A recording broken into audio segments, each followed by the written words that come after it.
अस्सलाम वालेकुम। हेलो, अस्सलाम वालेकुम। आवाज आ रही है? Mohammed, hello. हेलो सलाम। How are you sir? Hello, my friend. Wow, it great technology. Oh, I have some. Long time, Mr. Rai. Welcome you in the session. I have some good news for you. We welcome you, Rai. We welcome you, Rai Andersen, in Rai Andersen session.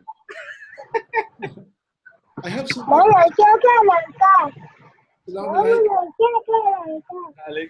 So maybe I might go to an Islamic country very soon. Hello, Zahra Nakvi. Zahra Nakvi, how are you? I'm good. How are you, Mr. Malik? I'm good. Hello, good evening, Roy. Assalamu alaikum. Walaikum assalam. How are you?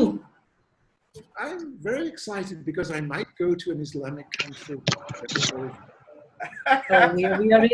We are also very excited to entertain you and to welcome you wholeheartedly.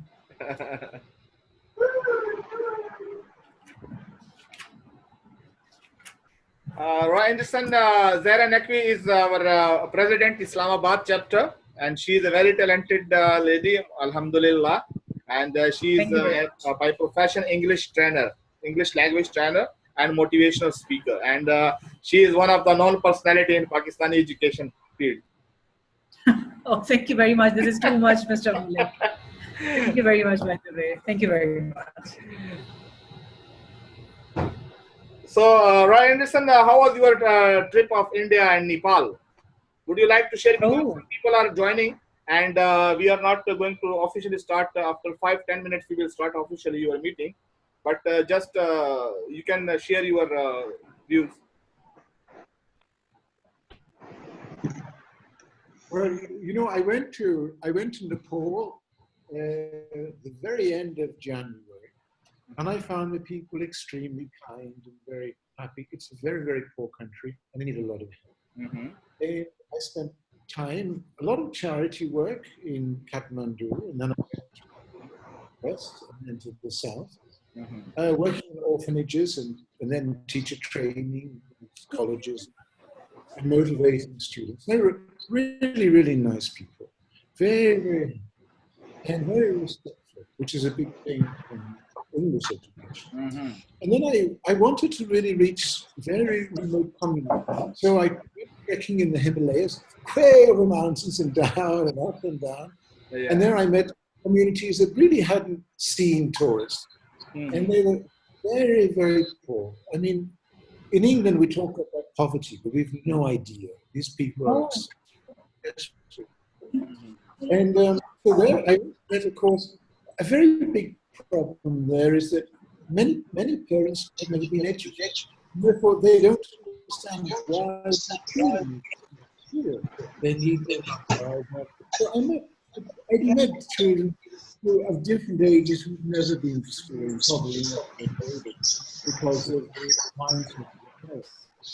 And as you know, I've developed a new theory of intelligence. I presented that at the TU University, which is the most prestigious university. And so there I spent a lot of very happy time.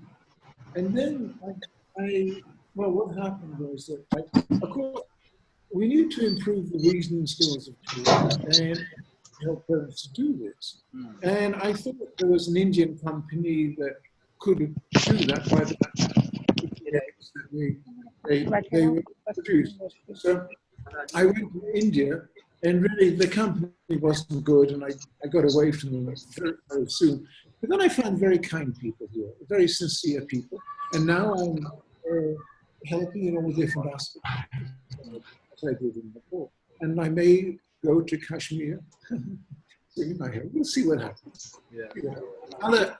Mr. Rai, Mr. Rai, we are feeling some distortion in your voice because maybe you are a little bit far away from your laptop. Is it a problem for me or for all? I think there are. Zahra, are you hearing Mr. Rai properly? Yeah, he's audible. He's audible. I've reduced the loudspeaker. Maybe that was causing the feedback. Yeah. Is it better? Can you hear me better now? Yeah. Is that We have. better? The voice is not clear yet. Yeah. My Yeah. voice? We have our members are joining. Alhamdulillah, we have Miss Farwa with us. We have Amara Arsalan. So many, mashallah, prestigious, and they all are good position holder in Opep, and they are with us. And some Zaida Sultana, I checked. I think Zaida Sultana is also there, and other members are also joining. So it's a very good because we are conducting first session with Roy Andersen on Zoom. Before we conducted on Skype and WhatsApp, and we are thankful to Roy Andersen. He is always very kind to us, and especially for OPEP members, he especially enlightening us with his beautiful voice. You can continue, Roy Andersen. Okay, can you hear me now? Is that clearer? Is that clearer? Yeah, it's okay now. Okay, I've reduced the loudspeaker. You're probably getting the feedback. Yeah. Okay, are we ready to begin?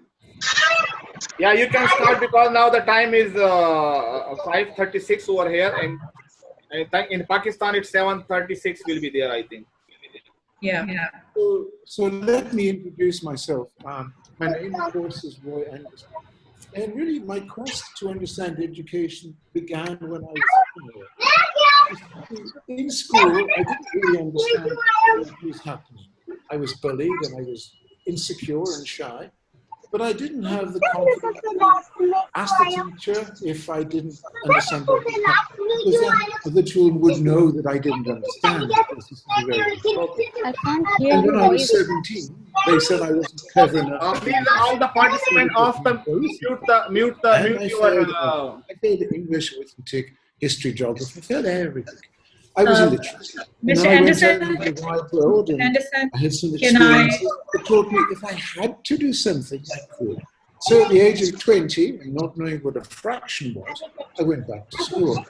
And in the first year, I was the top student. And when I left after 3 years, I had enough qualifications to get into medical university. Now, one of the big things that I remember was that my mathematics teacher, when I went back to school, was a very kind man. He was always giving the feeling that nothing was a problem, that you can do anything. Just relax and you can do it. And those little words that you can do it actually changed my whole life. Because Mr. Valen said, I can do it, then I can. And then the mathematics that was a confusion, a chaos, and a big puzzle that I didn't understand suddenly began to become a game where I could understand what I could identify and the purpose of it. And then after 3 years, I got a pre-university examination in applied mathematics at 92%. So it was a big question in my mind, what was wrong with me? Because at 17, I was stupid. At 24, I was kind of very clever. But what was wrong with the system? Well, then I did other things. I house built, I sailed around the world in the Navy and things like that. And then in my late 30s, I decided to dedicate my life to the school system. And I began to say, well, what is the difference in children? What causes some children to be better than others? And when I talked to teachers, they said, well, they were kind of born that way. And I thought, well, they said at 17 I was born stupid, and 24 they said I was born a genius. So that didn't make sense. So I studied a number of topics relating to human development, and I've written 7 books so far. My first book is called The Illusion of Education. Now, The Illusion of Education explains why we do not teach children how to reason in school, why we process them on the developmental skills and emotional attitudes of their parents. And basically, we have the impression that education works on intelligence because we have smart kids, average kids, and kids who don't understand anything. But what I really discovered is that all we're processing children on is the way that they present their mind and how interested they are in what they're doing. So then I began to see ability, not as ability, but as a factor of 2 things. First of all, the emotional drives and security of the child or the student, and then their capability in language. You see, I really discovered that school doesn't work on intelligence, it works on language. there are two kinds of language in school. One is the Urdu, Hindu, English, German, French, whatever it is. And here the child is how well they can spell, how well they understand the sentence construction, which is interesting for this young lady here. So how well the child knows where to use a preposition and adjective and things like that. And then most importantly, how well they tell their story. And everything comes down to how well they tell a story. You can see with a 5-year-old child, you can ask, one child writes, the sun is yellow. Another child writes, the sun is yellow, big and hot. Well, you know who'll get the higher mark. And it's the same principle throughout the education system. The other language of school is mathematics, because the child who knows how to transform numbers will be good in formulas and equations. So they'll be good in chemistry and physics, because they understand how to move numbers about. So if the child is good in language, because they had a good upbringing from their parents and a good teacher in school, they'll be able to explain their mind. So even if they get the wrong answer, they'll still get a good mark. And that will inspire them to be interested because they feel success. But if they know the answer and have a bad language, they'll get a lower mark.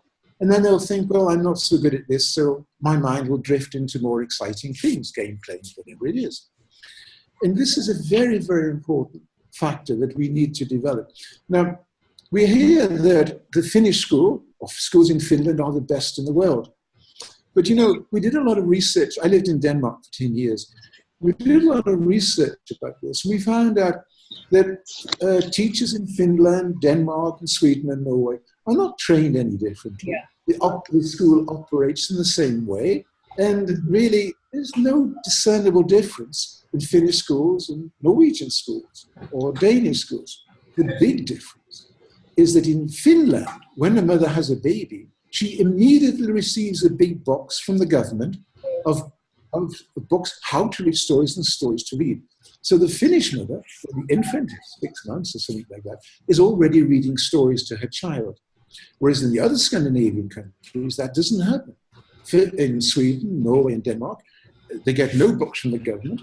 The mother gives this to the child when 3 or 4, as they do in other countries, and immediately the child loses her language capability. Because what happens with this is that when the mother gives this to the child of 3, 4, or whatever, suddenly the child's interested. They're doing something, and the mother sees a reaction. And the mother thinks, wow, my child's learning. They're not. They're just responding to information. They're not actually developing their intelligence. But the biggest problem is that then the mother will say, oh, I want to talk to you. And the child won't want to talk to the mother because it's more fun. And then the mother will tell the child to put this down, and the child will scream and start going into a tantrum. And then the mother will say, oh, okay, you just do that and I'll have peace in my life. And that's where everything goes wrong. Because at that moment, the mother is failing to develop language skills in her child.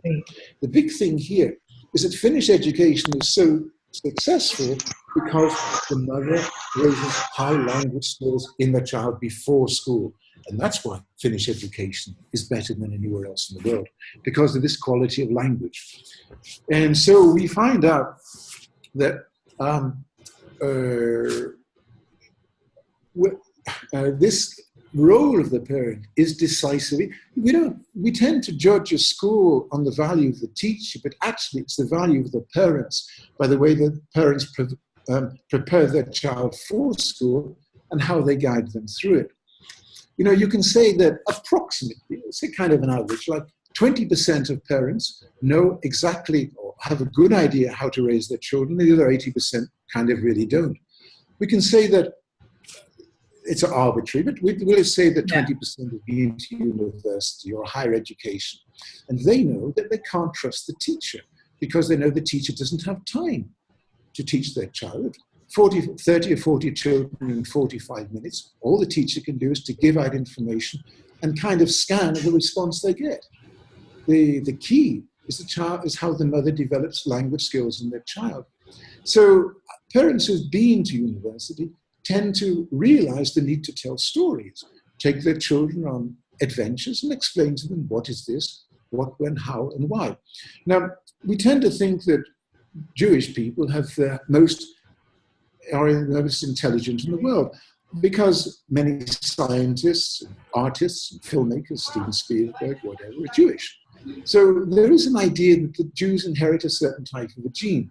Now, I never believed that, so I lived in Israel or Palestine for a while, and I watched how this happens. But what I discovered, this is really important, we should all know, is that Jewish mothers are raised by their mother, and they pass this to their daughter, with very specific codes for raising children. They teach the children to be specific in language skills. Sure. Then they give them reassurance and emotional support. I'll give you an example. So we can say that one mother asks a child, what did you do in school? And the child will say, well, I did maths. And the mother will say, well, I don't understand. Well, tell me exactly what happened. I want to know. And the child said, well, we learned about calculus and differentiation. And then the mother will say, you're clever. I love you. You're going to be a scientist. And that actually was the key to why Jewish people are more important than any others, because they are raised on your social conduct of inspiring the children to be very specific with language skills and reassurance. And if I think to my own development, it was Mr. Vaines who was telling me, you can do this. Those words convinced me that I could do mathematics. And by that reassurance, nothing changed here, but everything changed here. So we really need to understand more that ability in school has got nothing to do with intelligence. It is the emotional drives of the child and the language skills that we all develop them through. Unfortunately, of course, children today have this problem. Now, we know that with small children, this non-thermal radiation goes in, disturbs their brain activity, causes them frustration, tantrums, and all types of antisocial behavior. But of course, it goes to game playing. And wherever I go in the world, some mother or father says to me, boy, please help me. I can't stop my son playing games. He plays 6-7 hours a day. His school grades are going down. What can I do? And this is something I actually want to address here. Because we can say that if a child is 5, 6, or 7, maybe 8, then the parent can be strong and take it away. They can blow it up or say the battery is dead. And then they can try to get their child into more reading books and storytelling and things like that. But after that age, especially when the child is in a social network, it becomes more difficult. And so the only way that I can suggest is to reason with the child as you would an adult. And to say to the child, look, this is a game. Yeah, it's a game. Great game. It's a great game. But it's also a business. You see, my son or my daughter, there's a man making money out of this. And he's made a very, very clever game. So you've got to go to the next level, and then your mother and father has to buy the next game. So he's making a lot of money by making this so addictive, you're forgetting about life. You're not playing with your friends, you're not going dancing, you're not playing football or buying clothes or anything like that. You're only thinking about this. And this is an illusion. So that when you get older, you won't pass your exams, you won't get a job, and you won't be able to afford your own game. So keep it in perspective. 2 hours a day is great. 3 hours, no. And 4 hours, don't let this businessman steal your life. And of course, this really is a serious problem for our generation. It really is. And that's how I try to suggest we can do it. It's a case-by-case situation. Now, there is something else I want to talk about here. This is really very important. I call it removing the blockage. And I'll give you an example of what happens here. The teacher goes up to a student, and the teacher says to a student, oh, I want to show you how to do this. And the student doesn't understand. So, for example, the teacher says, okay, 1 and 1 is how many? And the child doesn't say 2. So the teacher thinks this child doesn't understand. I've done my job. They can't understand, the child's stupid. What really happens is this. And this is something I want everybody in the world to really understand. In our brain, of course, we have a lot of neurons. And these neurons, they don't touch. There is a gap, as you know, called a synaptic gap. And so what happens is an electrical impulse, information, comes along the neuron like that and is carried across the gap by a chemical. We have 50 of these neurotransmitters. But there is one called cortisol. And cortisol is really important to understand because it saves our life outside the classroom, but inside the classroom, it can destroy our life. You see, it works like this. We can be out walking I was in the Himalayas, and I see a plant. Oh, it's very interesting. And I'm analyzing the plant. I'm remembering what other plants look like, and I'm associating. I'm building an impression in my mind so that I always remember what this plant looks like. I'm very happy. But then if I hear a tiger or see a snake, suddenly my mind says danger. Now, when your mind says danger to your brain, it causes this cortisol to overproduce. So the chemical floods the frontal cortex, and that stops you analyzing information. It purposely stops, so you can't think. And it makes you think about the danger so you can run away and you're not eaten by the tiger. But in the classroom, it works like this. If the student, at any age, my age, your age, children age, whatever, if the human being feels insecure, if they feel other children are laughing at them because their nose is long, their hair is the wrong color, or they have poor clothes or whatever insecurity, or if the teacher shouts at them, cortisol shoots up. And at that moment, the child cannot think. It's impossible because the mind is saying to the brain, danger, deal with the danger and then you'll be safe. And I'll tell you, I was 2 weeks ago, I was teacher training, and I was teaching these teachers how to do a mind map. And I had a center, it was of mathematics, and I had roots from the center, and I was asking the teachers for ideas to make a root. One shouted arithmetic, so I wrote arithmetic. Another shouted trigonometry, I wrote trigonometry. And one teacher said geometry. Now, in English, I say geometry, but he said geometry. And for one split second, my mind thought, oh gosh, is it G or is it J? And then the problem was that I was thinking, gosh, all the teachers are looking at me and they expect me to be perfect. And then cortisol flooded my mind and I couldn't think about how to spell geometry. It was impossible. I just saw this blank space. And the teachers said, oh, it's G, it's E, it's O, M, E, T, O, Y. And I just did what they said because my mind could not understand what I was doing. And it was a great remembrance to me of how easy cortisol can instantly flood the mind so you can't think. And so what I'm saying here is that teachers have to be very careful about this. When I was in the Himalayas, I was talking to some mothers, and a mother said to me, my child's school is no good because my daughter couldn't remember anything today. I shouted at her and she couldn't remember.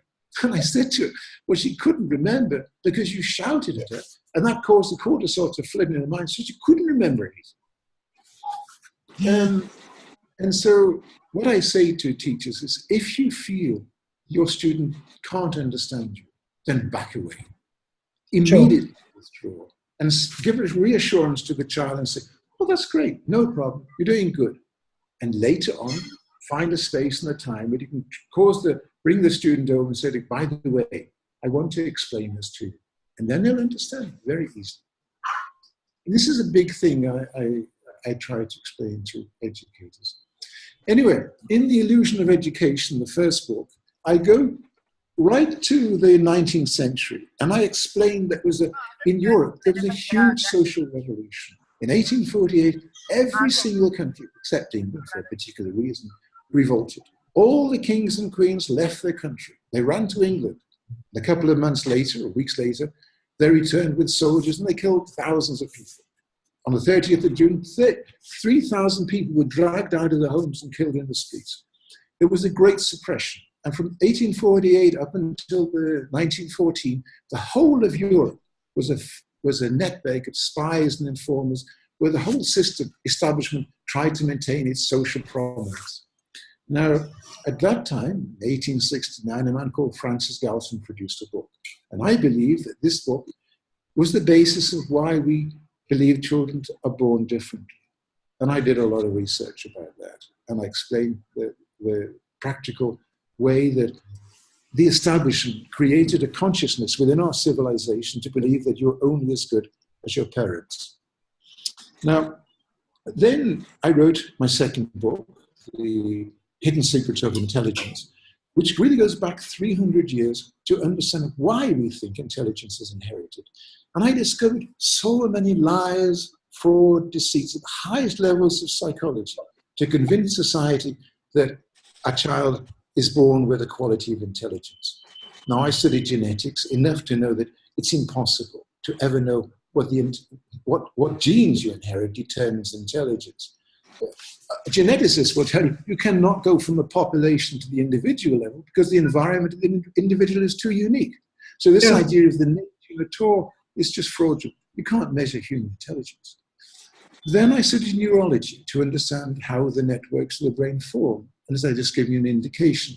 And then I wrote my third book called The Brain Environment Complex. And I offer this as an alternative to what we think intelligence is.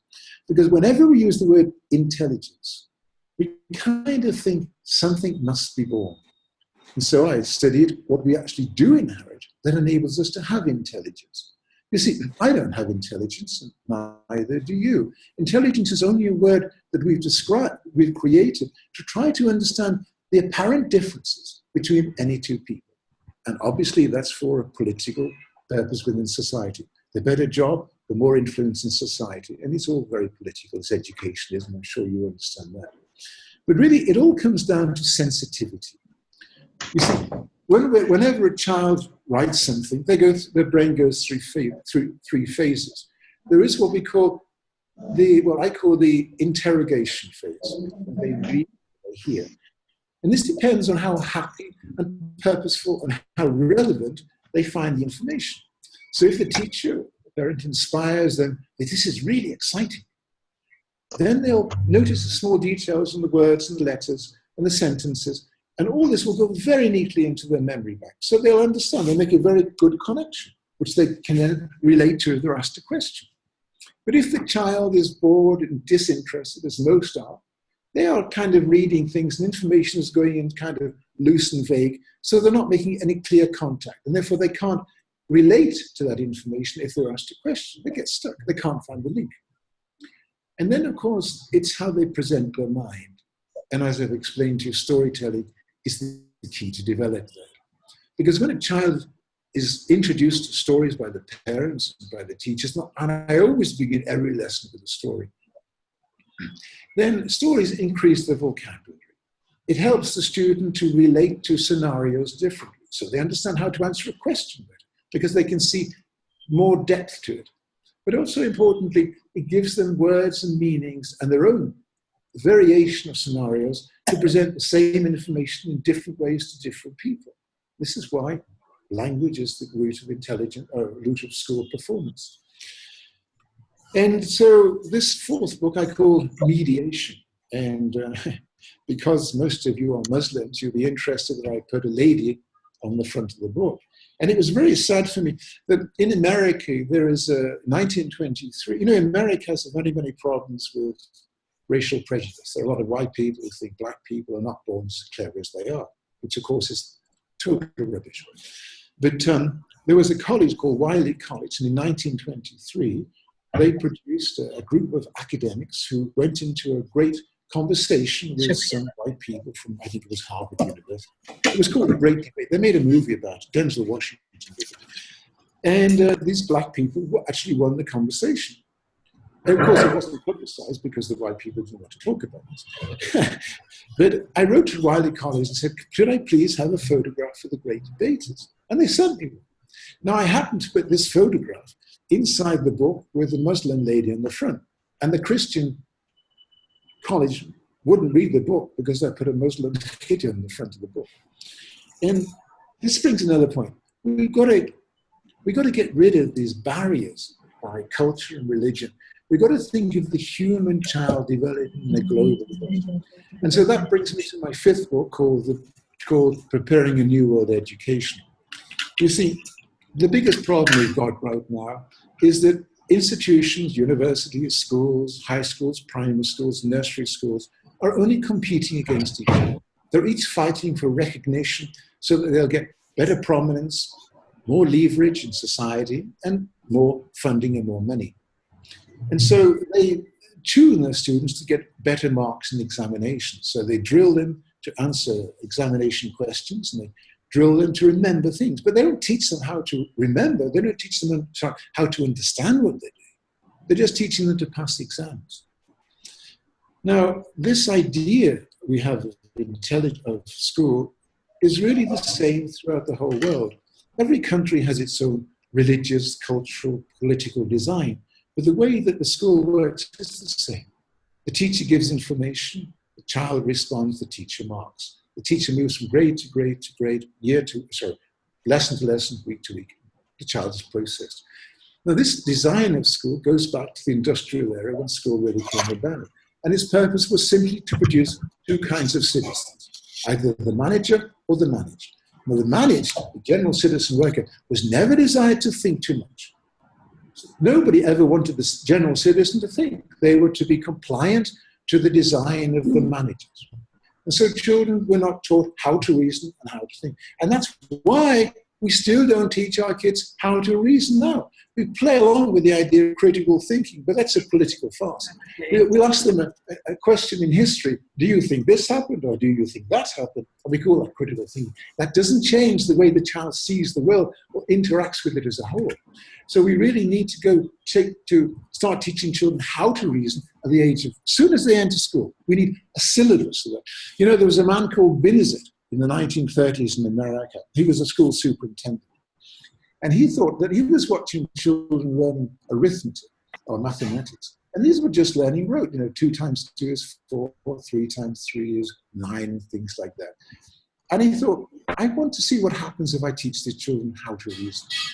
So he went to some poor schools where the parents didn't know what was going on. And he took mathematics out of the syllabus. So those children in the primary schools never learned mathematics or arithmetic. And instead he taught them reasoning skills. And what he found out was that when they left the primaries and then went to the secondary level, those children who had never learned mathematics scored higher at the end of the first year in mathematics than those who'd been doing mathematics for 5 years, because they'd learned how to think and how to reason. And so you see, this brings us back to the role of school. The role of school is not to produce kids who can now go to university and come out with a piece of paper saying, I've got a BSc or something, and can't get a job with it. It is to produce a higher reasoning, a more socially responsible citizen. And essentially, we need to change the way school works to produce a new caliber citizen, because our world is changing so fast, we don't know how fast it's changing. We talk about artificial intelligence, but we don't have a clue what's really going on. Now, in this book, I talk about the probable reality that our children may have to live with, and certainly their children with, are 2 factors here. The first one, of course, is global warming.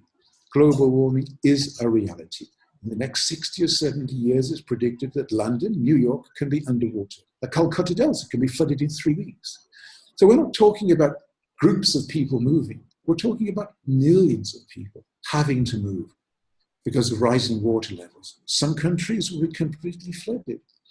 And we're not considering the kind of logistics now or training the people to be able to handle this. We'll need very dedicated people to help these mass movements of people, shelter, food, health, all these problems. And then when these people move to another area, the danger then will be the social disruption, because the people who live in this area, they have opportunities. They don't want masses of people disturbing their lifestyle. So there'll be a lot of trouble.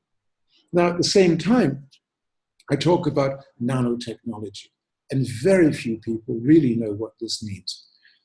Nano is a trademark. We buy things because they've got a nano computer, nano pen. It's not nanotechnology. What is really developing, and there are proto-models of this, are 2 kinds of machines. And they are so small, of course, we can't see them because they're microscopic. But you can imagine something like a little area, which is like a centimeter. There's trillion of those machines inside that area. Now, there are 2 kinds of these machines. One is an assembler, the other is a dissembler. Now, a dissembler will go into any substance, rock, soil, wood, clay, mud, whatever, and according to the computer program, analyze the molecular structure and break that down. An assembler will then go in and knit those atoms according to the computer program to make a new molecule. Now, at this moment, we really have to think of the role of school, because we think of school as creating a job or the opportunity for a job, and a job being something that we can earn money so we can buy a car, buy a television, buy clothes, buy a holiday, or even pay the bills. That's not the purpose of a job. The real purpose of a job is it gives us a social responsibility, a sense of knowing who we are, and acceptance and a responsibility and respect from other people. If you lose your job, or a few months, you'll relax and begin to enjoy life. But after 6 months, you'll begin to feel that you're not worth anything. Now, every society purposely keeps a kind of backlog of unemployed people, 5%, something like that. But if we have too many unemployed people, then those people together will not believe in the society. And they'll begin to think that the society doesn't respect them, and they want to rebel against it. And this is the problem of nanotechnology. You see, as you know, these machines won't need people. They don't need them now. We are moving into a world, and we're overpopulating this world now, where machines will not need people. Machines can think by themselves, they can react by themselves. And oh, well, our children will have to live in a world where they'll compete against artificial intelligence and the design of the computers. This is a reality. It's not science fiction. And what I'm saying here is that as more and more people lose their jobs and more become dissatisfied with their environment, those people who are required by the society will want to protect their interests and those of their children. And of course, they'll have certain opportunities, better education. But as the larger element doesn't have that, they live in a decaying world. I mean, you can see that in many societies now, where drug, crime, abuse, all these factors go up. And at the same time, intelligence goes down, because intelligence is genetic, is environmental.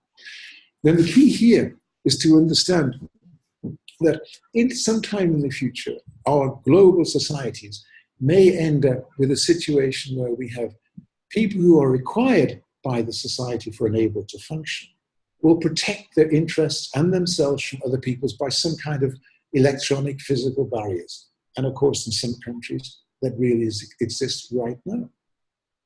And so what I'm saying here, and what I try to do, is to travel around the world as much as I can, and it helps me, and to talk to people to understand that we've got to teach children how to reason and how to think.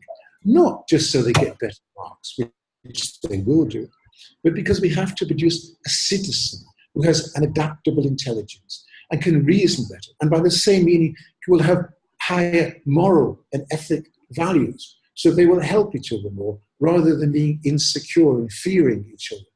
Because the kind of citizen we're producing now will lose out against artificial intelligence. And so then will the idea of democracy. You know, we've had civilization for 6,000 years, democracy for about 100. And it's an illusion. We vote on the information we are told is the correct information. And so people follow the platitudes of politicians as they're designed to do. And so school fails our children. This is why we need to teach them how to think better. And of course, in this book, Preparing New World Education, I've suggested a new way of teaching. Now, there are many factors. I call it the Andersen attitude method of teaching because it's the attitude of the teacher that inspires the attitude of the students and the parents and the blah, blah, blah. And there are a number of factors about this. But what I really try to do is throw the textbook away. I try to get the teacher to teach keywords to the children so that every single child in that classroom knows these keywords of the lesson. I taught chemistry to 8-year-olds a couple of weeks ago. And so every single child knew things like Mendeleev, Russia, St. Petersburg, 1869, periodic table, elements, atom, nucleus, 2 electrons, 8 electrons. They all knew that. Every single child knew that. So then their ability that they would be judged on is how their language skills, how they write their story. And so I explained to teachers at all levels, including university, don't just mark the subject matter and ignore the grammar. You've got to teach children how to be better at grammar. Because the whole problem is, you know, when children start the school system at the age of 5 or whatever it is, the children, their minds are happy and excited, they're giggling, they're laughing, they're frightened. Their minds all over the place. And some children are listening and others are not. And so the ability of the teacher the first year to teach all these grammar skills is imperative, because their ability or their failing will decide how well the next teacher, the next year, can handle those kids, and so on and so on and so on. So it's really a way of getting the children to learn, to understand the information. I've been helping people who are poor performers for many years, and I find it very easy to shunt them to high performers. I'll give you an example. A mother came to me with a boy of 17 years old, and Matthew was his name, and he was going to be expelled for bad behavior. And his mother was very frightened and worried about his son. So I talked to Matthew. And, children who have bad behavior is kind of because they're not very good academically. So they're trying to say, I'm here, don't ignore me. I can be seen, I can be recognized. So they do bad things or behave in a stupid way. And when I talked to Matthew, he was very reasonable. His mind and thoughts were very clear. Now, I always ask students to write like 5 lines for me, because in these 5 lines, I can see the grammar mistakes or get some idea of the history of the child. So whenever I meet any child or student, I'm not interested in what they present, I'm interested in their life story or their academic life story. And so it was with Matthew. Now, what I noticed was that when Matthew picked up the pen to start writing, he was very relaxed and clear with consonants, T and H. But as soon as he came to a vowel, his pen, you could see the white on his pen. He really scribbled it like that. And you couldn't read the vowel. You couldn't see it. And so as word went by, he would very easily, as soon as he came to a kind of a vowel, you couldn't know if it was A, E, or I like that. And I said to his mother, why is he so pressurized with his muscles? And his mother said, well, we took him to a doctor, and the doctor said he's got a muscle problem. He'll have it all his life. But I thought, well, not always. And then I talked to this young man who at 17 was very athletic. But you see, the problem was when he was 5 years old, he was very happy. And children laughed at him. And he cried. And he didn't want to go to school because he got hurt. But his mother said, you have to go to school. So when Matthew went to school, his heart was closed and his mind was closed. And when the teacher was saying, this is A, B, C, or the vowels are A, E, I, or U, or pronouncing them like A, E, U, excuse me, he wasn't listening. He was crying inside, and all the information was vague. So he never learned to distinguish between the A and the E. And when he would write it and guess it until other children laughed or the teacher got angry with him, he closed up. Then he got the idea. If I write in a way that nobody can see, then I won't be shouted at and laughed at. That's what happened. So for, 10 years of his school life, he developed this system that others said, well, he's dyslexic. He just didn't know the vowels. True. And as Zara will know, this is so important to help children to learn. I've been meeting kids for 20 years, and I've never met one who was dyslexic. I found one who had an emotional problem or a language problem that prevented them from developing as well as others. I never met a kid who was ADHD. I met children who were hurt, frustrated, and angry because of some emotional pain. And in America, I think it's like 13% of children have to have medication, otherwise they will be expelled or not accepted in the school because of their behavior. But I think in France, they don't give any kind of medication to this. This medication is very serious because you're messing the whole body up. And so basically, we have to stop processing kids. We have to realize that children do not inherit a quality of intelligence. They develop one through emotional love. And this idea we have of intelligence and behavior as being different is not different. Our sciences have created jobs for psychologists and psychiatrists and behavioral experts who say, this is a behavior problem. And cognitive psychologists say, this is an intellectual problem. And they make masses of money. It's not like that. The human being is born to learn how to understand the world about them, and they do that on emotion, which is why those who measure intelligence ignore emotion, because it messes up their statistics and calculations. And any human being will adapt to their society, or to their environment. We all do. If you go into a factory job, you'll do the same thing. But if you leave that job and go work in some adventurous world where people are happy, your mind will change, your environment will change. It happened to me, and it's happened with so many people I know. And so it all comes down now to really how we can prepare the child of the future. And so we need to educate parents more to understand how to be good parents. Many young parents, they don't have a clue. They don't know the values that their grandmothers had about how to raise children. And so therefore, the children they will produce will have even less of an idea. So we need to teach children who are going to be parents how to be good parents and teach them better values to raise their children up. And to control this game playing, this software, this shouldn't be given to children before they're 11 years old. Microsoft said it. Google said, I think, 12 years old, because they're not developing any social skills by then. And really, so we need to develop children in school through a body of movement, an intellectual thought. You know, since I've been in India, I've seen so many people making huge amounts of money by flogging virtual schooling to schools. You know, for example, a school charges the parent, let's say 2,000 rupees. I don't know what that equates to, but let's say 2,000 rupees per child that the parents have to pay. But these companies are asking for like 400 rupees, like, kind of like 25% extra, because they're selling this virtual reality, these virtual games, and they're complete failure. You know, in America, they've tried to teach children at home through virtual learning programs. That was a complete failure. 60% don't grade, because as soon as the child gets home, they're not interested in schoolwork. They start playing games or whatever. So their attention goes down. They only work if the mother is sitting by the side of them. It's the mother. It's always the mother who guides the child through education. And today, many young mothers, they don't understand that. You know, I often liked to travel on a bus when I was in England. And I would watch mothers come in with their prams on the bus. And it was always fascinating for me to see some mothers who would leave the baby in the pram and start talking to their friends on Facebook. And even if the baby was crying, they kind of ignore it. Or the mother who would pick the baby up and give the baby attention and love. And you know what was really interesting once? A Jewish family came on a bus.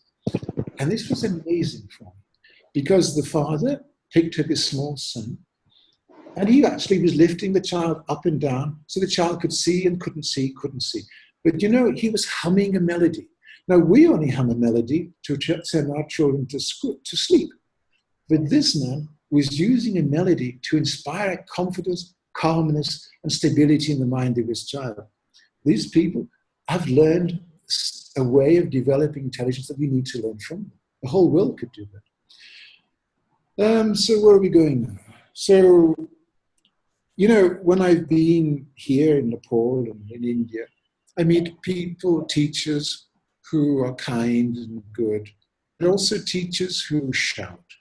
Teachers who think that children can only learn better by memorizing, that children have to learn things, that their ability to learn is not the teacher's responsibility, it's the student's. And if the student doesn't respond, then the student's stupid. We have to change that way of thinking. You know, I went into one classroom in Nepal, and of course, you know, if you have a purpose, then you want to learn, then you want to study. If you don't have that purpose, you're doing it because you're told to do it. And so we tell children at the age of 6, 7, 8, 9, 10, learn this, do your homework. And then when they're 13, 14, 15, we say, why don't you want to do it? Why aren't you learning? We don't give them that skill. And so what I do is you can't say to children, what do you want to be when you leave school? Because they don't know that. They don't have that experience. So I go from the negative. I say to them, what job would you really hate to do? Would you want to clean the toilets? No, I don't want to do that. Okay. What job don't you want to do? Well, girls don't want to be soldiers and boys don't want to be nurses.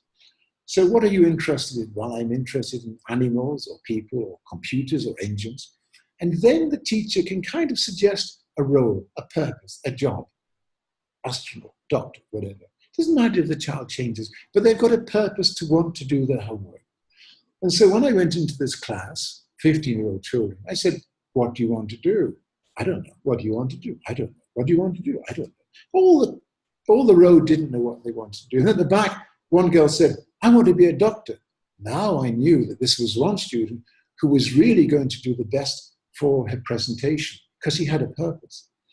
And then I came down, and oh, by the way, when I walked into this classroom, everybody was happy to see me. So, oh, hi, Roy, hello. But there was one boy who didn't. He was very angry. He was glaring at me. And I thought, why is he so angry with me? And then I thought, well, maybe he's not very clever. Maybe he's frightened of me asking him a question, which other children will laugh at if he gives the wrong answer. And so maybe he's trying to make a resistance so I won't ask him a question. So with that in mind, I then moved around the classroom until I came to him and I said, what would you like to be? He didn't answer me, but his friend said, he wants to be a soldier. And I said, well, I was a soldier once. And I started to talk about being a soldier. And then this young boy, he changed. Instead of being angry and resisting me, he began to be kind of wonder if I wouldn't laugh at him, if I wouldn't hurt him. His facial expression changed. And he began to see one of acceptance, that he could trust me. And, the thing was, at the end of the lesson, when I left all those kids, I said goodbye, and they all waved. And to this young man, I gave him a salute. And he smiled, and he saluted back. And I knew at that moment I could teach him. Before, I couldn't. But at that moment, because he had that trust in me, he could relax and trust me. And so I have this kind of saying that if you want to open the mind, you must first open the heart. And we need to help teachers to understand what that really means. Well, where are we going now? So I want to give you an example here. We have a teacher who will give the class an assignment. Please write an essay for me on history, global warming, whatever. Now, we have two students. We call them Anna and Peter. Peter looks at the question, gets an idea, and he starts to write. And then he gets stuck. He gets another idea, and he finishes. And then he wants to show the teacher, I finished. And then we have Anna.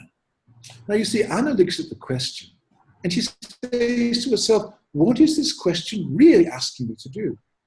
And then she realizes that it's not obvious. The answer she has to give is not so clear, but she's found it. In fact, she's found two. And then she decides, well, which is the most relevant answer? Got it. So she decides, I'm going to give this answer. Now, she then has to present her mind. Now, she's been told to do introduction, main text, and conclusion.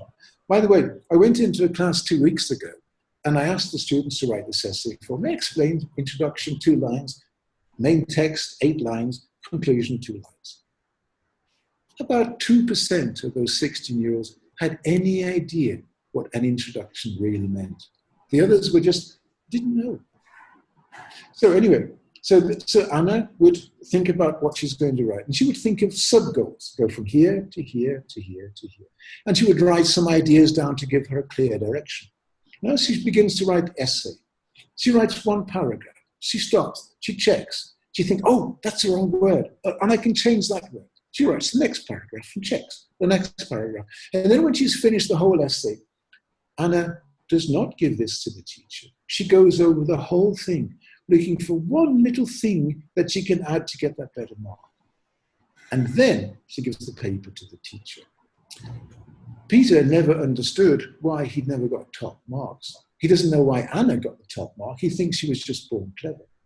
Now, the problem here is that when I give this example to teachers, I ask the teachers, are you the kind of teacher who takes these presentations, marks them 10 out of 10, 5 out of 10, 4 out of 10, and moves to the next lesson, and the next one, just writing a remark, see me, well done, excellent, do better, whatever? Or are you the teacher who explains to Peter and all the rest in your class and drills them in the strategies that Anna used? Because if you do that, then you will improve the performance and presentation and the ability of all your students. And if I could, can I share the screen? Is there a way I can show you my computer screen here? Oh yes, screen share. Let me see if this works. Wait a minute. Screen share. Oh no, it's wrong, I think. Wait a minute. Yeah, I think this is it. Can everybody see my screen? I don't know. Can anybody see my screen? Yeah, we can see that. Okay. Yes, sir, we can see. Okay, and can you see the blue whale? Exactly. Yes, sir. And do you know what the blue whale is? Yeah, apart from the blue whale games, Yeah. we know about it. Okay. So I want you just to see, you see, look at this example here. We have the Yeah, teacher. Blue Whale is a suicidal game which people were used to playing, and many suicides were happening. It's just like few months back. Yeah, it's a suicide game. It gets children Yes, killed. exactly. If you look at this example, can you see the teacher and the children? Yes. Okay. So the teacher here. Am I audible to all? Yes, I can hear you, ma'am. Yeah, I Yes, can you hear are audible now. So you see here. If anyone want to ask any question, I will unmute him or her. You can just raise your hand. I will unmute you because we muted most of the participants to avoid distortion in the sound. So if anyone want to ask something, they can raise their hand, and I will unmute it. Before we do that, Mohammed, can Okay, I just explain this point? Yeah, go ahead, Mr. Roy. So the teacher gives an example of a letter A. Voice is not clear yet. Hello, can you hear me now? Yeah, Hello? you are audible. It's okay. Okay, so the teacher gives an example for the student to learn. Here we have an A, but it can be Pythagoras, whatever. Now we find the little girl here who she's very comfortable. She loves the teacher, she's secure and she's happy, and she wants to imitate, she wants to be the teacher, like the teacher. So she does the A her way. But you can see the little boy, well, he's happy, but his mind's on different things. He wants to play football and he's talking to his friends about a comic or something like that. So he does the A his way. Now, the teacher's got 45 minutes and 40 kids. So she accepts this variation. She says, great, everybody's done the A. But the problem here is that the boy didn't do the same value of the A as the girl because he wasn't concentrating. The problem is that you see, today we blame them for lack of concentration. Tomorrow we judge them on their ability. And that's the big problem we have, is we think that this difference is caused by ability. It's just lack of concentration. Now, so language is very important. And I want you just to show you, I kind of developed this idea. And it's an A4 paper divided into 4 sections, where the child draws their story, whatever it happens to be at any age. And then the teacher can help them with words. And of course, then they can increase their vocabulary by saying there's a big green tree, a girl with a red dress, blah, blah, blah. And children, I find that they like that. It makes them, it gives them a combination between their world of 3-dimensional play and our world of 2-dimensional assignment. But our time is really up, and I just want to show you this demonstration here. Now, this essay was written for me by a high school student, and she'd been in school for 8 years. Now, there's nothing wrong with the information. What you sent is completely correct. But she didn't get a high mark. She got 5 out of 10. And so, you see, I wanted to teach her how to write letters. Now, I don't know if you can see the cursor, but I did not say this is A. I said, if you want to do the A, you first of all have to do it in sections, stages. Now, this is what I call sensitivity, or in my book, mediation, is explaining things in detail. And the child, the young lady, really liked to do this. And so 5 minutes at the end of a lesson, or 10 minutes in lunch, or at the end of the day, we spent a little time where she practiced this. Now, she'd been in school for 8 years. And ladies and gentlemen, 2 weeks later, she wrote that. So I really say how we teach is what they become. And that's my time is over now. So you're welcome to ask me questions. I'd be very grateful to help or answer if I can. Thank you very much, Mr. Roy. Now question and answer session is going to start. Zahra Naqvi, if you want to ask something, you can proceed, please. Yeah, first of all, thank you very much, Mr. Andersen. That was amazing listening to you. I have 2 questions actually. My first question is to you is how can I have the access to all the 7 books? Oh, well, I have a website called Right. Andersen Roy, which is ANDERSENROY, and you can find the books listed. I mean, you can get them from Amazon, but Amazon ripped me off. You know, I only get a few pennies from Amazon. But they're not expensive. They're about £10 each, and you can find it. 2 of them are available as an ebook. And I'll send you one of those for free if you send me. That is perfectly fine. I actually keep on coming to UK, so I would love to meet you and visit also. So we can have. I didn't hear you. I said I keep on visiting UK because I have family members and I also travel. So I have been living here for 8 years. But I'd love to. I really would love. Yeah. So in my next visit, I'll definitely visit and see you, and I would love to have my. Sure. Please join me on Facebook. My Facebook, Roy Andersen 3 U's or Roy Andersen Education. There's also one called Change.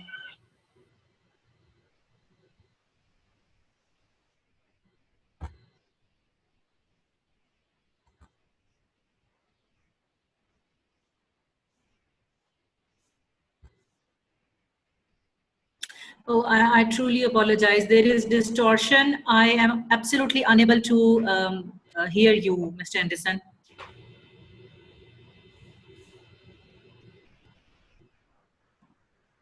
Hello. stn95@gmail.com. And I have a lot of videos by YouTube, Roy Andersen Education, and the website.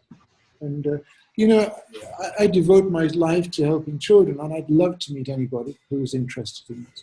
And I'm so grateful for Mohammed, who I've known for nearly 5 years, I suppose. He's been a great supporter of me from the very beginning, and I'm really indebted to his kindness and goodwill. He's a great man. Great. My second question to you is, what are the top cognitive skills essential to students' learning? When you say native skills, all I would say to you is that if the child has emotional security, if the child is not hurt, and unfortunately, you know, whenever I meet parents, I say to them, father, that a relationship has to be up and down. If you don't fight, you don't understand each other, and then people drift apart. So when you argue, as you must do in a relationship, don't do it in front of the child. Go into a separate room and shout and whatever. But don't let the child feel that their security is in danger. Because if you do, they'll carry that into the lessons and they won't be able to concentrate in their lessons. It's a big thing. And then for the child is to have purpose and security and love. Develop storytelling. You know, we had this idea in school of creative thinking. Creative classrooms. Yeah. And then you can spend millions of pounds on creative classrooms. It's a waste, it's a joke. I can sit on the desert floor with a group of kids around me and they'll learn. Because they will learn interactively. I'll explain things to them in their own language. So, you know, let me give you a little example here. In Nepal, they don't teach chemistry until the children are in the 6th grade. They're about 10 years old. But I went into a class of 8-year-old children, and I taught them keywords. For example, Mendeleev, who developed the periodic table, elements, I explained what an element is, and the part of the world made up of elements. And 1869, when he developed the periodic table, atom, molecule, atom, electron.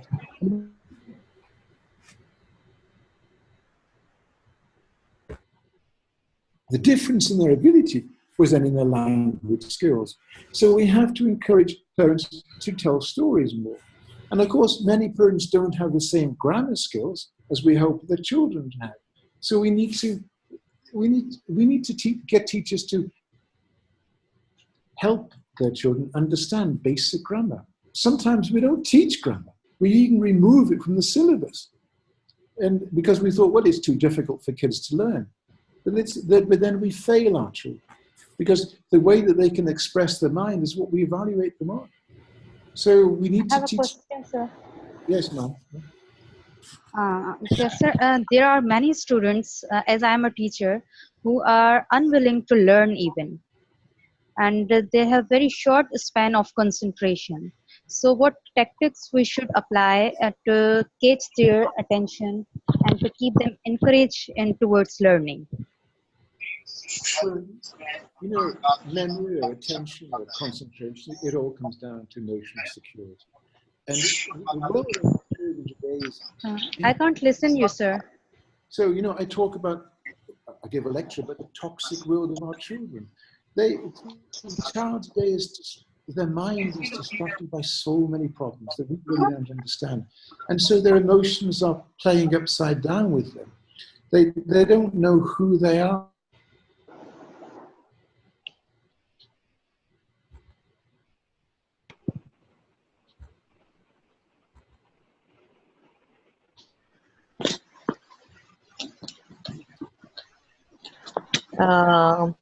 Good morning, sir. It's me. Good evening, in fact.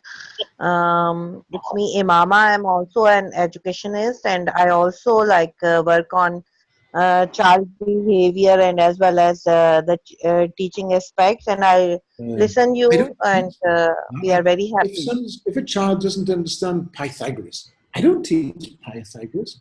I sit down with them and I talk about football, or I talk about fashion. I talk about what they're interested in, and then I build a trust and a bond in a relationship.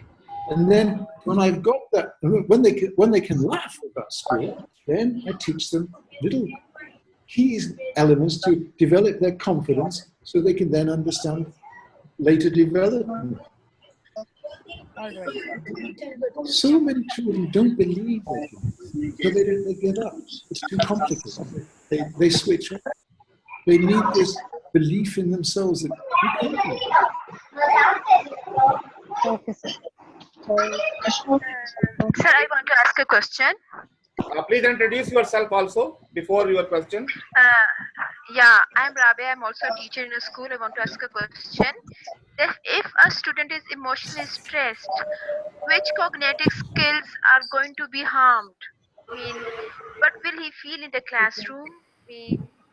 Be lacking in retaining or concentrating, or what else? Please, other participant, kindly mute your speaker, so you will be able to listen them. All participants are requested to mute your speaker, please. This idea of multiple intelligence or whatever is a discussion within psychology. It doesn't come into education. As I explained to you before, we don't have intelligence. We have an ability to learn to relate to the world. And if our emotions are unsettled, if we feel insecure or hurt, and so many children do, then we can't think, we can't relate. So it's not a question of cognitive skills, it's a question of being calm and secure and then understand the relationship of information. It's as simple as that. Any other participant want to ask any question from any other? Just raise your hand, I will unmute you. Yes, sir. I want to ask the question. My name is Imama. Yes, go ahead. Excuse me. Mrs. Kamran, go ahead. Yes. Okay, thank you, sir. Hello, ma'am, sir. Roy Andersen, we are really happy that you are giving us such good suggestions, and I had go through from your profile and all, and I have read all about yourself, and you are as the author of several books. That's wonderful, sir. Please do guide us off and on, and your speech was very good. We have listened your training and everything, and we are trying to grasping. One question which I want to ask, that as you know that the social media, this captures the child attention. Like all the time, they are more involved into the video games and all that. You are very right that we should develop their interest, but how can we engage them all the time for studies? the problem now is that school is moving more and more into developing learning through software programs. In the US, we are losing so many teachers at a frightening rate. You know, in America, 200,000 every year. In England, it's frightening how many teachers are running out of school because of particular reasons. And so this is encouraging the accountants to replace the human teacher with software program. So we can't escape from that. And in India, and I'm sure in other countries too, schools are now sending homework on these and parts of the lesson so that parents can help the teachers with these software programs. So we have to try to struggle to find a balance. What I say is that we have to stop thinking about the academic development of the child and think more about the social development, because that's what they will really need in their world when artificial intelligence does everything. Sure. So we need to develop the empathy, the behavioral skills, the compassion. These are so important. And so learning has to be anchored in the experience. If a child is pressing a button and learning, pressing another button and learning, then they are relating to an emotionless device. And so when they go into society and somebody says, oh, can you help me? They'll say, oh, which box do you go in? Sorry, you don't fit in the box, I can't help you. And of course that happens in the UK now. So we have to struggle with a balance. We have to enforce the role of the human teacher through mediation. So we have to try to say, okay, look, this idea of spending huge amounts of money on textbooks, forget it. Train the teachers to know what they're doing and to know how to explain this in the language of the children through a sense of interaction. And then use these computer skills as backup. So one principal, he said to me, Roy, my students don't learn anything. But look at this, he produced this paper that a student had produced, and it was brilliant. And then I thought, wait a minute, this 12-year-old wouldn't know these words. And it was then very obvious that he just copied from Google. So what happens now is that a teacher will give an assignment, the students will go to Google, type in the question, Google will give the answer, and they copy and they paste. And the teachers think, wow, my students are really learning. But there's nothing in here, it's zero. And so what I say is that what we should try to teach our children is by teaching them, first of all, explain what the lesson is about, so they all have a relevance and a purpose. And then say to the students, okay, please, the assignment is about this. So they go to the textbook or they go to the computer and they're not allowed to copy. They have to identify 4 or 5 factors that they think is relevant and important. Then they sit in a group and they discuss within the group the factors they've found which they think are important. Then they share ideas and thoughts. Now, you know, the best way to learn is to teach. And so when a student is explaining their thoughts to another student, they're actually teaching them. So then by listening, by getting the feedback from others, by their thoughts, then they know what's good information, and then they can sit down and then they can write their presentation. And that way, they will learn relatively more about the lesson. Thank you, sir. Very wonderful suggestion. Thank you so much. Any other question from anything? From anyone?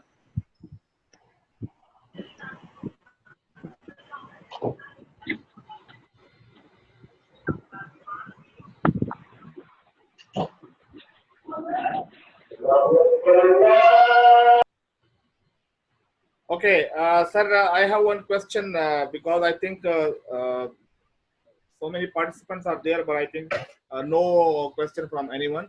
So I have one question that because you have a lot of research on bullying, and what you suggest about the cyberbullying? You have, because your main focus is on bullying in the schools. Okay, so what is your research say about the cyberbullying?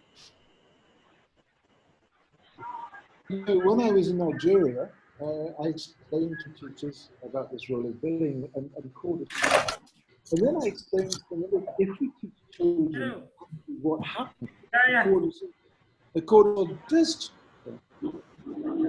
if we explain to students what actually does happen when they bully and how that cortisol does harm the other person, sometimes for the rest of their life, then they have a responsibility that they must recognize.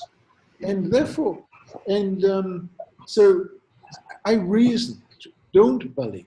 Because if you hurt somebody, first of all, you can destroy their life, their opportunity. And why do you want to do that? If you hate them, leave them alone. They're not important. Ignore them. And understand that whatever you give out comes back. If you give love, you'll get love. If you give bullying, you'll have bullying. I would like to show you all something that one teacher in Algeria made for me. I don't know if I can get this, if I can do this here. Okay. Now, there was a wonderful teacher called Sarah Gahab in Algeria, and I taught her about this cortisol. And she made this video with her children. And I just want to show you that I really love this video.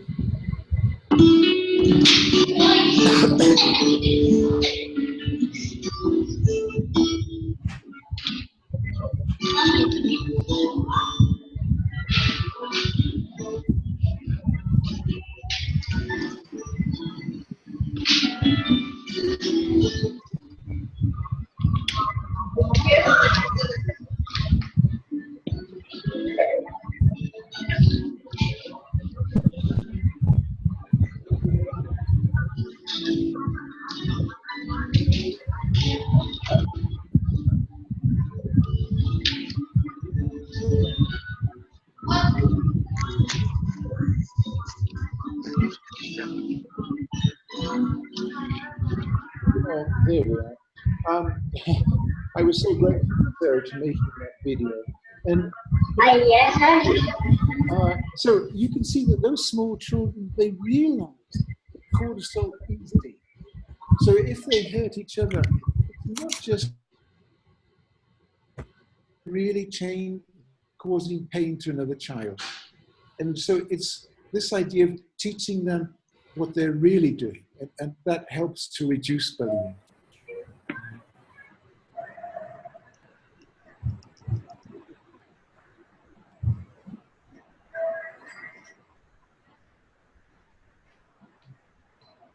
Well, I think that's all I can hear now. Yeah. And I have to get up at 4 o'clock in the morning. I got a long train journey to 5 hours to go to a school tomorrow. Does anybody else have a question? Yes, I have a question. Please introduce yourself. This is Saira Imran. Actually, most of the schools are following EYFS system nowadays. So what do you think this way of teaching is effective for children or not? I didn't understand exactly what you said. Sorry, the line. What style of teaching, please? What style of teaching? EYFS system. EYFS is Early Years Foundation State, which consists of 7 areas of learning, including numeracy, communication, language and literacy, problem solving, etc. So what do you think this method is effective for children? Because parents in Pakistan wants copy work and they want to fill copies, and they don't want effective learning or learning through play. So what do you think that EYFS system is effective? Because I think in schools in UK are also following the system. Well, okay. Let me first explain that. Very good question from Madam Saira Imran. Coordinated with the Sindh Opep. Globally, more so than in one particular country. But the idea is that we are always trying to find new ways to develop the ability of our children. And of course, we all think by understanding abstract ideas and try to relate those to the world that we know. But everything comes down to emotion. And so for me, if I'm teaching children grammar, if I'm teaching them history, geography, physics, chemistry, whatever it happens to be, I think to myself, first of all, these children need love. They need security. They need to think as one body of thought. How can I get them all interested and excited in what I'm teaching them? And so that they can all learn the key matters which I've explained to you previously. And then how can I get them to present their mind better? And so when I'm teaching children, I don't think of it in this kind of compartmentized ideas that you just suggested now. I think of the key factors of what I'm trying to teach in the lesson, how they can all learn those, and how well they can present it. And then the big thing, we're not talking about all these ideas about, well, we can develop this, we can develop that, we can develop this. The children simply have to understand and they have to remember. Hello. So what Thank you so much, sir. Thank you so much. We have to cause the children to remember what they did last time and the week before that. So this information is alive in their minds so they can relate to that. Yes, exactly, yes. Any other Thank you so much. Hello, Assalamu alaikum. My name is Samra Firan, and I would like to contribute here in this conversation. I was listening to all, and sorry that I have missed a lot of part while you were having this conversation. I was not able to connect because I was coming back to home. Anyway, I just want to add one thing. Whatever I have listened so far, I've got an idea that, see, the problem is not that inventing or bringing innovation in the classes, but the problem is that we being teachers, we are not focusing on the instructions. I mean, if the instruction is not clear, if the instruction is not concise, if we don't give corrective feedback, that is positive feedback again, and if we do not connect things with the real life, we get this kind of problem of bullying and all. I want you to focus on instructions that we are giving. If we don't have the strategic planning in the class, and if we don't know, I mean, like teachers, they do plan the lesson, so definitely they have gone through the content. But if we are not able to realize that what is the need of our student and what is the level of our instructions, then there is a gap generated always between the teacher and the student, and we face a lot of behavioral issues. What do you say with this? I mean, I want you to give me your stance, your understanding, and let us all clear, and especially me, what I want is to know that whether I am thinking the right direction or not. Thank you so much. Thank you. I think, I think that really, as a teacher, we have a responsibility we are forced to keep up with the pressures of the schedule. We must do this in one lesson, and this in the next lesson, and this in the next lesson. We can't avoid that, and we are criticized and blamed if we don't keep up with it. And of course, at the same time, we have students who understand, and the vast majority at different levels who don't, because they didn't keep up or lost concentration previously. So it's so important that the teacher understands exactly what they are going to teach in that lesson. And they know it. They don't use textbooks. They don't rely on a textbook. They know very clearly what this information is about, so they can explain it. They can sit down and explain it. Unfortunately, many teachers don't do that. They're not sure themselves. And so they use the textbook. And they've fallen into this reliability that the textbook's going to teach the kids, and so they don't really have to know.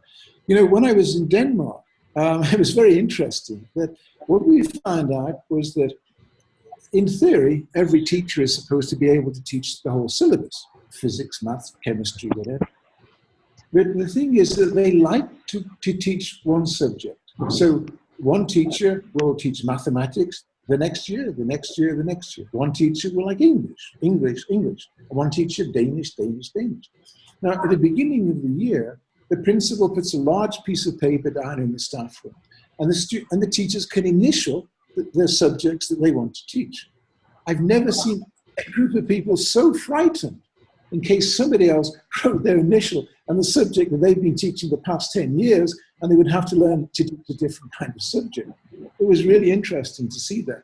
So we have to be responsible to our children. We have to know. We can't rely on a textbook or a computer program. It's our responsibility. Okay. Any other question, please? I would like to share, if I can get a chance to share something. Sure, please introduce yourself first. Can I have? Okay, I'm Shukriya Qasim Khan. By qualification, I'm clinical psychologist, but by profession, I'm teacher since 2005. And my profession has made me more a school psychologist than a clinical psychologist, as I'm practicing as a school counselor since 2005 as well. The things which I have observed and what I have seen that is lacking in our system is that we don't have counselors, and we are not addressing the emotional part of the children. We're just addressing the cerebral part of the children that deals with the learning, the writing, the learning, the comprehension. We do claim that we have School of Tomorrows that are working on the emotional and personality, but it is just a claim. There is nothing practical. As far as I am teaching in a very elite standard school in Pakistan, where they have psychologists, but the psychologists are those psychologists who have taken psychology as a subject in their FSC, in their secondary, high secondary. They are not specialized in school psychology or counseling, and they themselves have forgotten what developmental psychology is, what are the needs of a child. But as I've done my MS in clinical psychology right in 2017, so I have refreshed my everything just because of my passion to deal with the school children. And now people call me a child psychologist more than a clinical psychologist. The thing what I see is that we should have proper domains, 5 domains, in which emotional and personality should be catered and addressed equally with other development areas. In this way we can you can say we can grow a very healthy citizen, we can grow very healthy children, we can cater special needs, we can cater with individual needs. And the other thing is that in Pakistan, I don't know about much about the UK and USA, but in Pakistan, the teachers are suffering a lot of burden, workload. So they have their own domestic problems as well.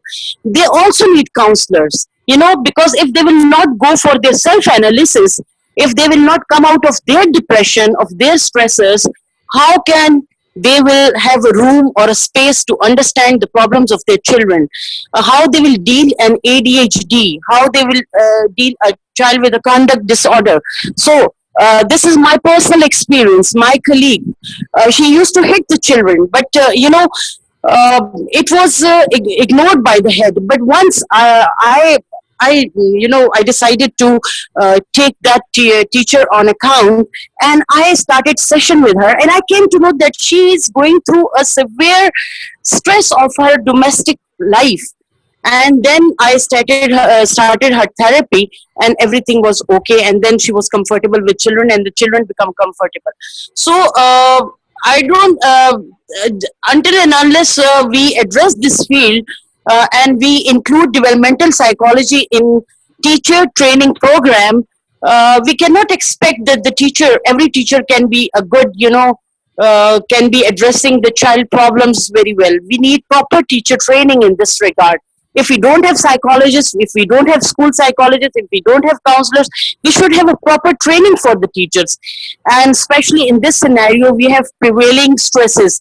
We have ongoing a lot of psychosocial stresses, especially in underdeveloping countries like Pakistan, where there is insecurities, there is terrorism, There are so many other problems, financial crisis.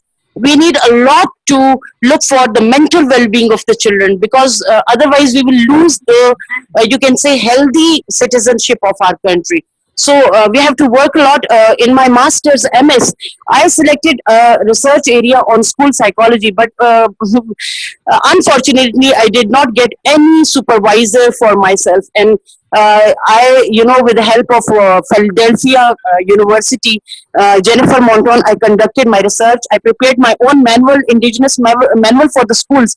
But I cannot expect that the schools will be able to implement that manual in the schools if the teachers are not trained, because first the teachers need training for that. I was listening your lecture very silently. I was absorbing it because it's my field, and I really want something in Pakistan that the teacher should be trained in this regard.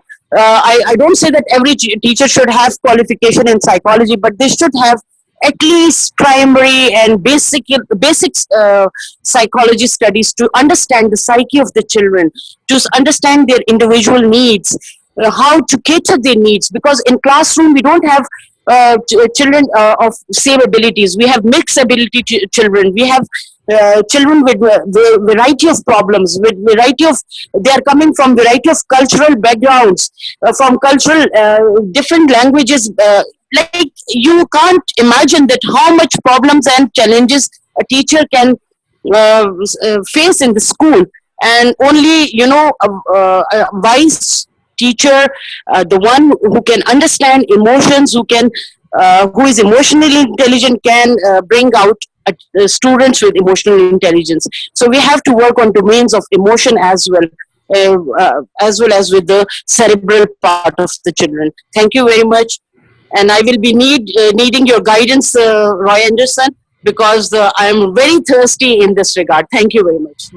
Thank you, Shukriya Qasim. Very good question, madam. Very good question. Thank you very much. And you can approach to Roy Andersen on the given numbers. We already display on the screen. Okay, you can email to him, and I think some of our friends they want to leave the session due to their Mohammed, yes. Mohammed, let me reply. Yes. Hello. You can continue, right? Okay, let me reply. This is very important what this ladies just said. Absolutely important. And I just want to share this with you.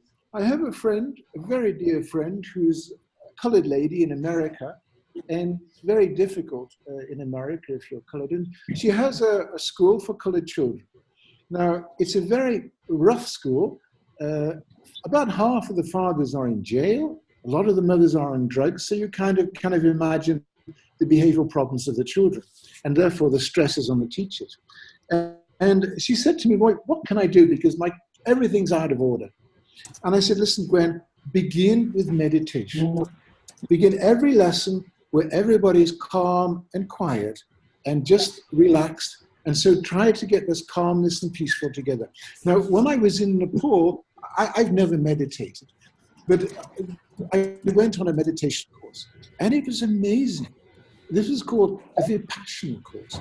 And for 10 days, I just sat there and I meditated. I'd never done it in my life before. But what happened was that for the first day, we just focused on the air coming in and out of the nostril. And then the second, and then on the third day, we began to notice the differences in the temperature. And if one nostril was harder or softer or wetter or damper or drier than the other. And then we went through a sort of sequence of events. And what we found out was that by the time we had finished that course, everybody had found a sense of inner peace, deep inner peace.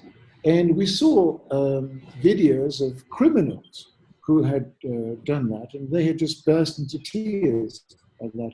So with regard to this behavioral problem, and we certainly need to help teachers to know how to handle the tremendous stress thing. It's probably the most stressful job in the world to be a teacher in England and in America, is to give them this counseling, this security, this emotional backup. And and this love. Everybody just needs love. We just need more peace and more harmless and more love and respect from each other. Certainly, we need to train teachers, prepare them for what can be a battle zone, and to help them to give love and get love back.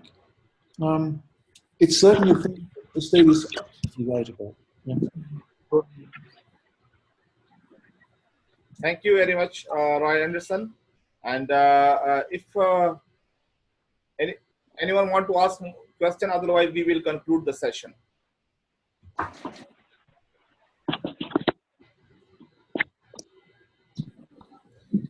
I think it's better to conclude. So, Roy Andersen, sir, your email is already here on the main screen. It is already displayed, and we request you all that you should type your email in this session. Okay, so we will send you the recording copy of this valuable session conducted by Opep management. And special, we are grateful to Roy Andersen, who instead that he is so busy and even in traveling mood, and he spare his time, his valuable time, and enlightened our members. And we proud of you, sir. One question I ask you, please listen to me. Yeah.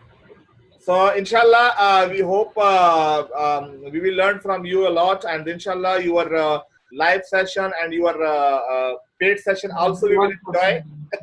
One question I ask you. Mr. Roy, sir, how are you? Hello, my brother. Well, I'm very happy to meet you. I'm Dishan Abdul from district Gutki from Pakistan. And today's session is very nice, sir. I'm proud of you, and I'm very happy to you. Very nice, sir. God bless you. Thank you, brother. Thank you very much. And I will be so delighted to go into a mosque if I can get to Kashmir. It's peaceful and lovely to go. Inshallah, inshallah. Sir, mashallah, very nice. Very nice. Muhammad. Sir, please, any topic or any session should be on the basis of need analysis. I didn't hear. I couldn't hear what Mohammed said. Any topic should be